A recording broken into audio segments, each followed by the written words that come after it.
Depuis sa fondation, la Ligue nationale a toujours produit des vedettes. Mais que sont devenues des vedettes qui se sont retirées plus dernièrement? Par exemple, Phil Esposito. Phil Esposito qui a débuté avec les Blackhawks de Chicago et qui jouait dans l'ombre de Bobby Hull, qui est passé par la suite aux Bruins de Boston et qui a terminé sa carrière avec les Rangers de New York. Phil Esposito est co-animateur au Jeu des Rangers et il travaille avec Rogatien Vachon, Lou Nanne et Bob Béard à la fondation Phil Esposito qui vient en aide aux joueurs retraités les plus démunis. Gordéha. Gordéha, M. Hockey, qui a pris sa retraite à 54 ans, a évolué à Détroit et à Hartford. Présentement, il est le directeur des membres actifs au sein des Oilers. Bob Béard. Bob Béard, un joueur qui a pris sa retraite à cause de ses jambes. C'était de valeur de voir partir de la Ligue nationale un aussi brillant défenseur. Peut-être le plus brillant qui a passé dans la Ligue nationale. Il a tellement voulu ce gars-là qu'après avoir évolué à Boston, il est allé à Chicago, il a participé à des joutes pour le Canada. Mais ses genoux ne le tenaient pas. Présentement, qu'est-ce qu'il fait? Dans un certain sens, il roule sur l'or. Dans un autre sens, il est agent pour la compagnie Nabisco. Jacques Laperrière. Eh bien, Jacques Laperrière, qui également a pris sa retraite jeune, qui a eu un différend avec les Canadiens. Mais Jacques Laperrière, un bon homme. Un homme qui finalement en est venu à une entente. Aujourd'hui, est co-instructeur avec Bob Béret et particulièrement instructeur de la défensive du Canadien. Tom Johnson. Ah, ça c'est plus vieux par exemple. Tom Johnson. Tom Johnson a commencé sa carrière à Montréal. Par la suite, il a été changé aux Bruins de Boston.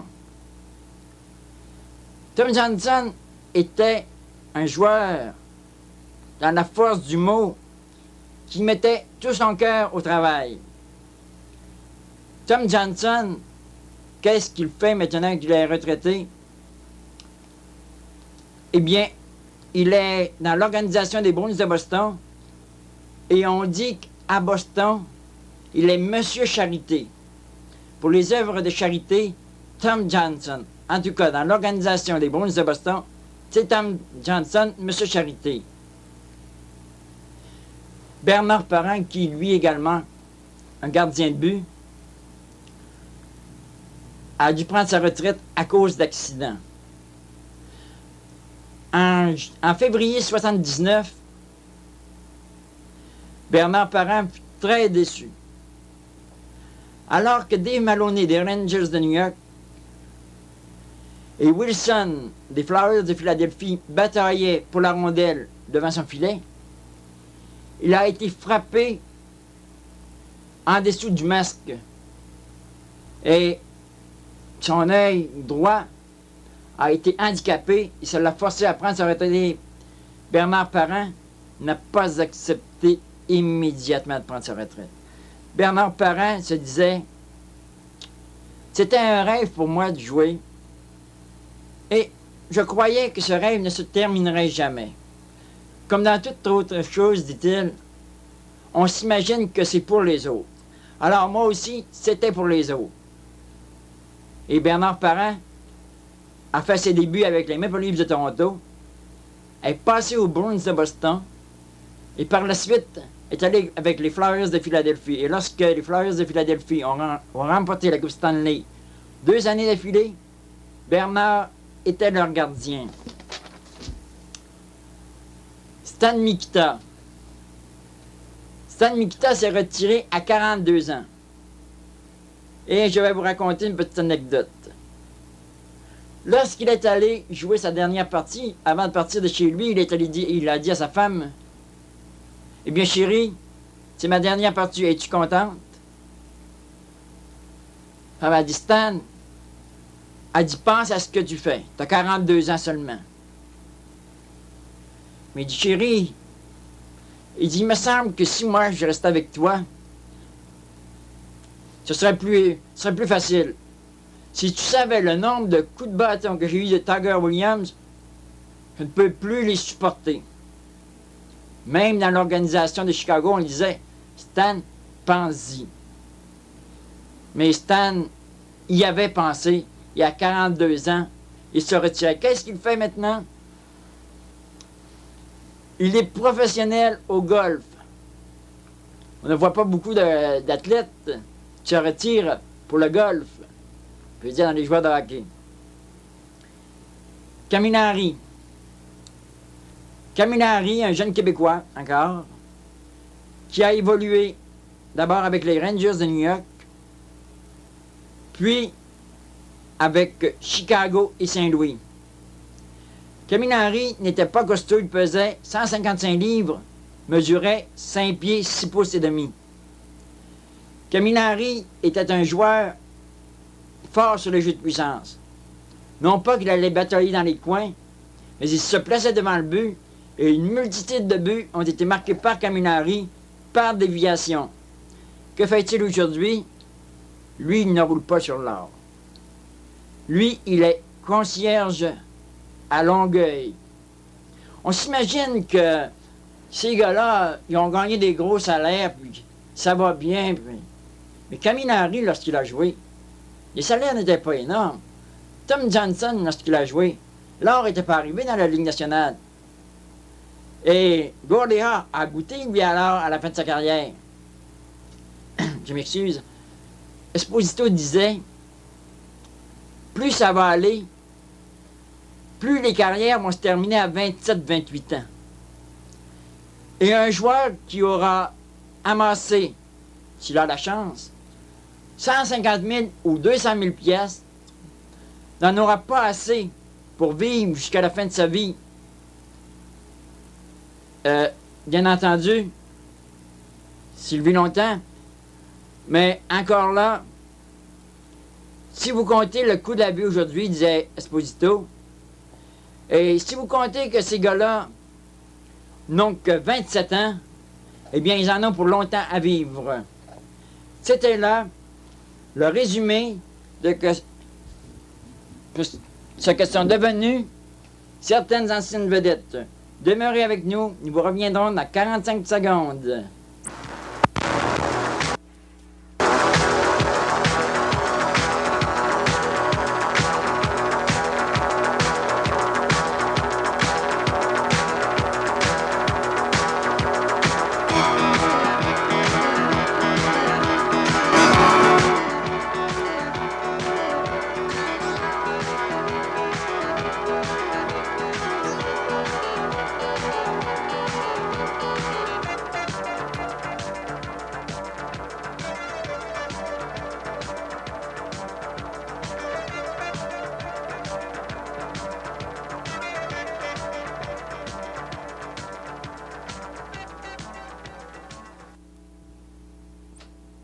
Et nous voilà de retour. Merci Paul-André pour cette excellente description sur les joueurs retraités de la Ligue nationale de hockey. Maintenant, nous allons vous donner les 10 compteurs des 10 dernières années de la finale de la Coupe Stanley des buts gagnants. En 1968, Jean-Claude Tremblay du Canadien contre Saint-Louis. En 1969, un instant, je me retrouve. John Ferguson du Canadien contre Saint-Louis également. En 1970, Bobby Orr des Bruins de Boston contre Saint-Louis. En 1971, Henri Richard contre Chicago. En 1972, Bobby Orr contre les Rangers de New York. Ça, c'était en 1972 également. En 1973, Yvan Cournoyer contre Chicago. évent-cournoyer du Canadien de Montréal. En 1974, Rick McLeish des Flyers de Philadelphie contre Boston. En 1975, on a Bob Kelly des Flyers contre Buffalo.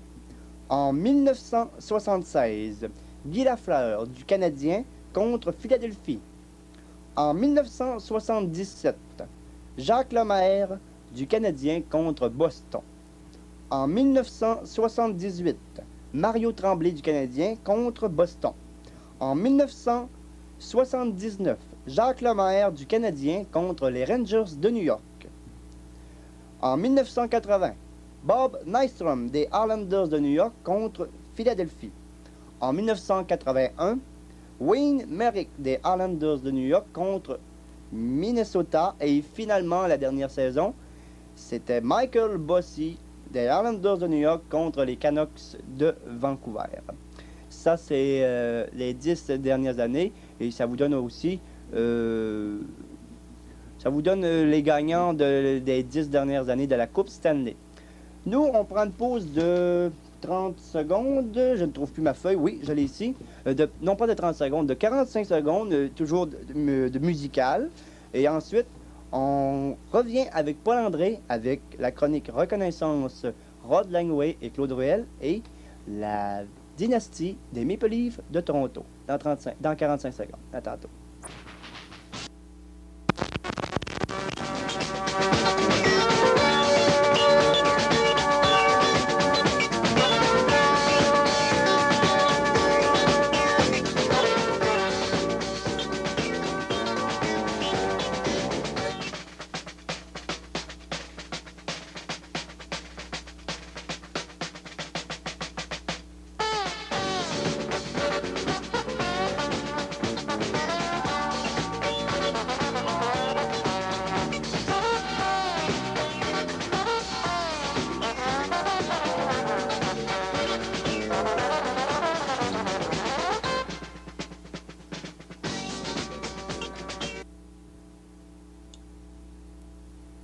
Personne dans les joueurs du Canadien n'a détesté Claude Ruel. Mais le plus bel hommage vient de lui être rendu. Rod Langway, qui était un défenseur adulé de tous les Montréalais, qui est maintenant passé à Washington, déclarait il n'y a pas tellement longtemps: si je suis devenu un défenseur potable et de bon calibre, c'est grâce à Claude Ruel. Claude Ruel m'a fait pratiquer 1000 trucs. J'ai passé un nombre incalculable de parties assis à côté de Claude Ruel. Et lorsque Claude Ruel est instructeur du Canadien, Claude Ruel a remporté la Coupe Stanley. Et pour moi, j'avais des compagnons, d'accord. Tout le monde fait son possible. Mais je crois que le véritable responsable était Claude Ruel. Et parlant de la Coupe Stanley, il disait: je vais tenter d'imprégner à l'équipe des Capitals cet esprit de gagnant. Ce ne sera pas facile parce que les Capitals partent de loin. Mais si les Capitals avaient dans leur organisation un aussi bon dépisteur que Claude Ruel, d'ici 3 ans, nous serions au moins en demi-finale de la Coupe Stanley. Bel hommage de Langway à Claude Ruel. Maintenant, je vais vous parler un peu des Maple Leafs de Toronto. On a beaucoup parlé des dynasties du Canadien. Dynastie du Détroit, dynastie de ci, dynastie de ça. Toronto aussi a eu sa dynastie. Et lorsque Toronto était un club gagnant, il comptait dans ses rangs Ted Kennedy, Turk Broda, Connie Smythe et Max Bentley. Toronto, depuis ce temps, ont beaucoup dégradé. Mais Toronto a fait de très mauvais échanges. Lanny McDonald, un compteur cette année qui comptera au-dessus de 50 buts. Rick Keogh, Darrell Sadler. Mais le soleil, lui, peut-être enfin à Toronto. Dan Daoust et Gaston Gingras. Daoust et Gingras ont transformé des Maple Leafs amorphes. Rick Vaive et Anderson se sont mis à fonctionner grâce à Dan Daoust.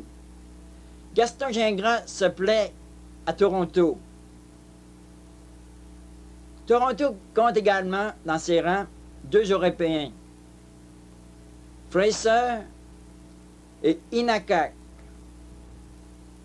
Ces 2 joueurs également sont jeunes, mais je crois que ce qui a été la piqûre pour les Maple Leafs, c'est l'échange qui a envoyé Dan Daoust et Gaston Gingras.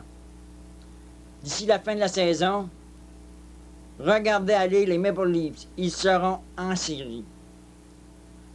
Après cette pause musicale de 45 secondes, nous vous reviendrons avec le classement général de la Ligue Midget Lac-Saint-Jean et avec le mot de la fin.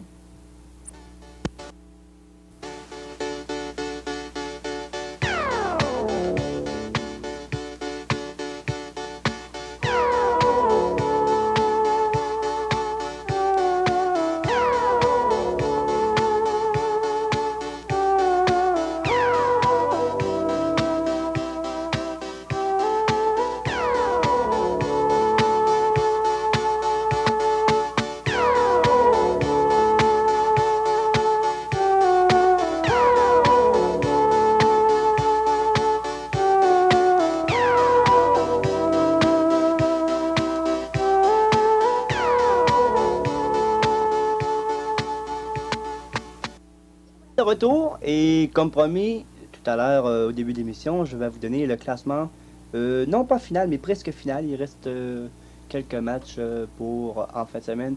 Et peut-être qu'on n'a pas le résultat du classement général complet, mais je crois que j'ai entendu dire que les séries commençaient la semaine prochaine. Bon, le classement se dit comme suit. Normandin finit en tête avec 201 points. Mistassini vient au 2e rang avec 160. Vient ensuite Saint-Félicien, 111. Roberval, 93. Et Dolbeau, 59 points. Qui s'affrontera dans les séries? Première série, ça se débute à Normandin. Normandin reçoit Roberval et Mistassini reçoit Saint-Félicien. Le sport. Eh bien, c'est très intéressant, du moins j'espère que le monde l'a apprécié. Oui, puis on a eu beaucoup d'agréments à faire cette émission et on espère aussi, comme Paul-André le disait, que tout cela a su vous plaire et peut-être qu'on va vous revenir d'ici quelques semaines et tout dépend de la réponse du sondage que la télévision communautaire fera et on attend des nouvelles de vous. En attendant, je vous souhaite ici votre animateur Guy Simard, accompagné de Paul-André, qui vous souhaite de passer d'excellentes semaines. Au revoir. À la prochaine.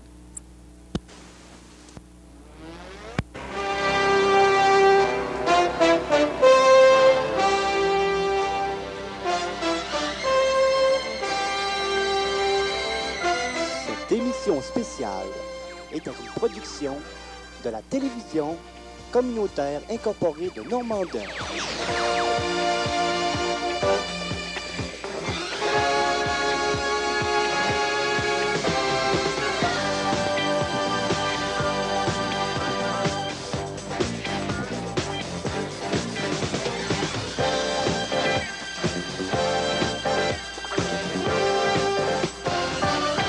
Donc, vos animateurs étaient Paul-André Poirier et Guy Simard.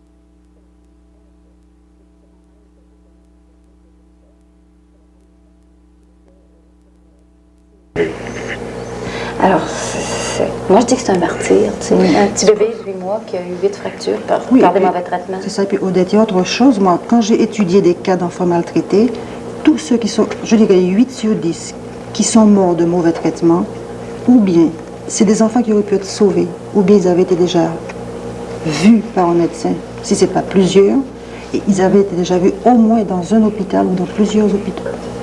8 fois sur 10. Et il y avait au moins un voisin ou quelqu'un de la famille qui le savait.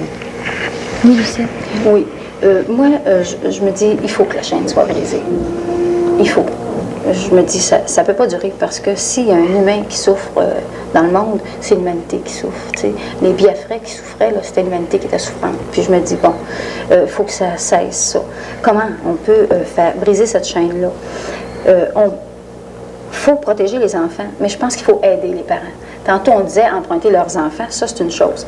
Mais il faut faire quelque chose pour aider ces parents-là. Ces parents-là ont besoin d'aide. C'est pas drôle, je pense, d'être un parent abusif. C'est pas drôle d'être un enfant abusé, mais je pense que c'est pas drôle d'être un parent abusif. Puis ceux qui sont dans cette situation-là peuvent être aidés. Il y a beaucoup de choses. S'il y avait plus de garderies, puis des garderies mieux organisées,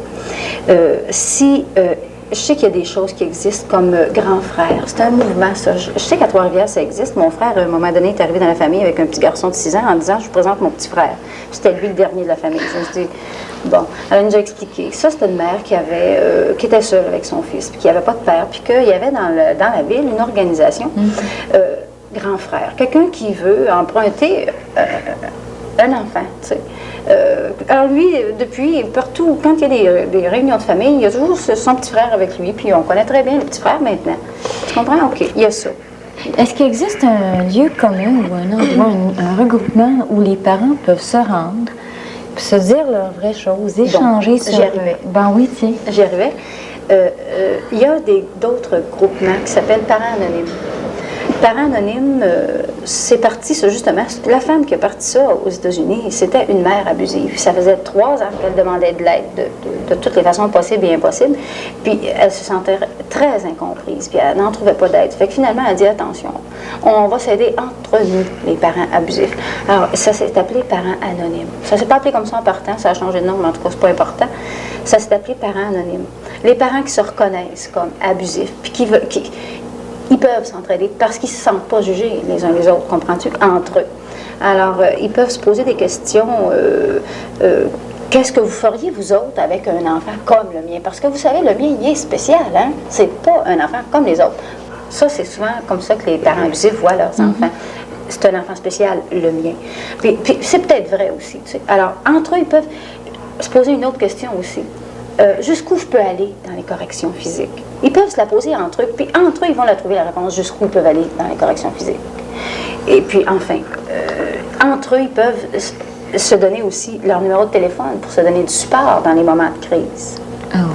Tu sais, ça... Et ils peuvent aussi, je suppose, ne pas être rongés par les enfants, ou ils ont juste les enfants, puis rien d'autre, tu sais, parce qu'ils ne peuvent pas sortir, parce qu'ils ne sont pas valorisés par rien d'autre que les enfants. Oui, les parents sont récupérables. Oui, moi je dis que oui, puis je dis qu'il y a des moyens qui existent dans les cours pour parents, les garderies, grands frères. Il y a aussi des tests, hein? Je ne sais pas si quelqu'un connaît ce test-là, moi je ne l'ai jamais vu, mais je sais qu'il existe. Pour les nouveaux parents, il y a un test qu'on peut faire passer aux nouveaux parents pour voir s'ils ont le potentiel pour être abusifs. Parce qu'on peut avoir le potentiel pour être abusif ou ne pas l'avoir. Si on a été soi-même un enfant abusé, on peut facilement être un parent abusif. Il y a d'autres choses aussi. Puis ce test-là peut déceler ça, semble-t-il. Mais avant de clore la discussion, j'aimerais souligner aux auditeurs que le film « Les héritiers de la violence » est une production de l'Office national du film, qu'il est disponible en tout temps. Il s'agit seulement de communiquer au bureau de l'Office national du film pour en faire la réservation.